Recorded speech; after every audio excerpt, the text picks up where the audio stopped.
Welcome to the University of Dundee's Orthopaedic Clinical Skills video for examination of the foot and ankle. Upon entering the room, introduce yourself and confirm the patient's name and date of birth.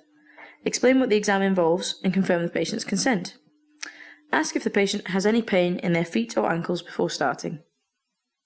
The patient should remove their shoes, socks, and expose their legs to knee level. Start the examination with inspection of the patient's footwear, looking for orthoses or insoles. Look for walking aids. It is important to wash your hands thoroughly to prevent the spread of infection.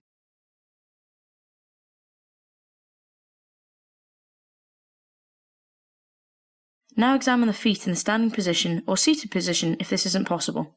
Observe from all angles. Look for evidence of localized swelling or bruising in the context of trauma. Is there a valgus deformity at the great toe metatarsal phalangeal joint, known as hallux valgus? Are there any lesser toe deformities?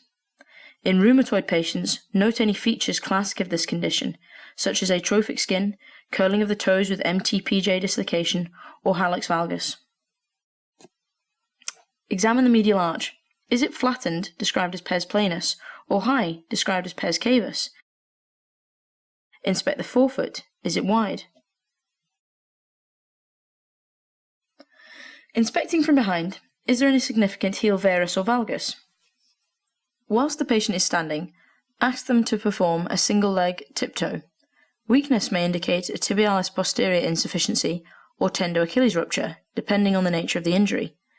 Stiffness of the great toe MTPJ, a condition called hallux rigidus, may prevent them from completing the test. Now ask the patient to walk and observe their gait.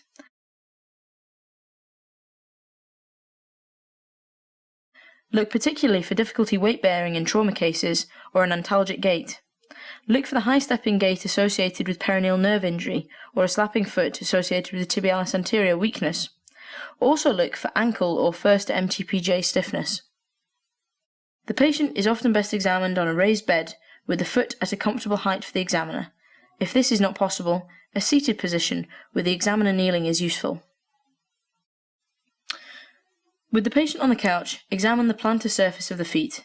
Inspect for callosities associated with areas of high pressure and often an accompaniment to metatarsalgia or ulcers associated with diabetes.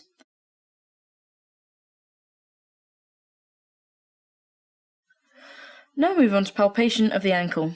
Start with the lateral malleolus.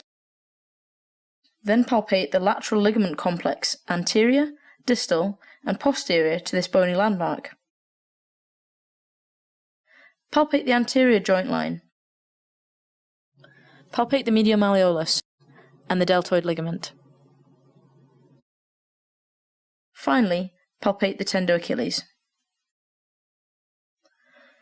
Palpate the base of the fifth metatarsal, a common site of fracture in the acutely presenting patient. Palpate the first metatarsal head. Palpate the lesser metatarsal heads along the plantar surface. Palpate both the dorsalis pedis pulse, palpable over the dorsum of the midfoot just lateral to the extensor hallucis longus tendon, and the posterior tibialis pulse, posterior and distal to the medial malleolus. Perform a brief neurological assessment of the foot by assessing sensation in the distribution of the deep peroneal and the superficial peroneal nerve. Now assess range of movement. Beginning with the ankle, assess maximal dorsiflexion and maximal plantar flexion. This is communicated in degrees from the plantigrade or neutral ankle position. Immobilizing the ankle joint, now assess varus and valgus movement at the subtalar joint. In the forefoot, assess movement of the first MTPJ. Include the grind test if there is swelling, tenderness, or stiffness of this joint.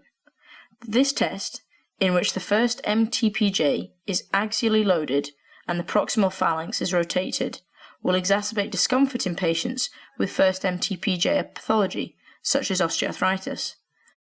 Finally, and as appropriate to the patient presentation, there are several specialist tests which may be useful in the foot and ankle examination.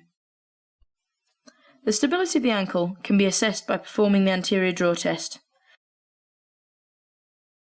In cases where you suspect a Morton's neuroma, perform Mulder's click test.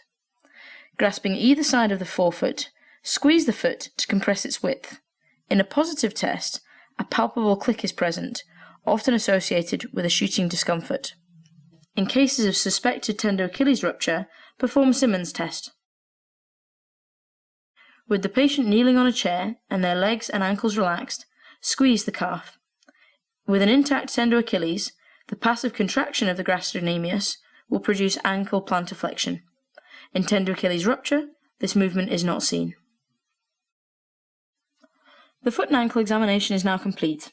Thank the patient, help them with their clothing and footwear if required, and then explain the relevant examination findings. Ensure you wash your hands before leaving the examination room.